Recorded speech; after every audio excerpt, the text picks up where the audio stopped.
Welcome back to another technical deep dive here in the debug zone.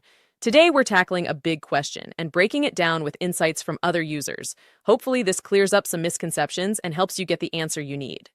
So buckle up, stay a little curious, and let's jump right in.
And that's a wrap. I hope you found the answer you were looking for. If you did, take a second to hit that subscribe button. It really helps out. And let me know in the comments which solution worked best for you. See you next time in the Debug Zone.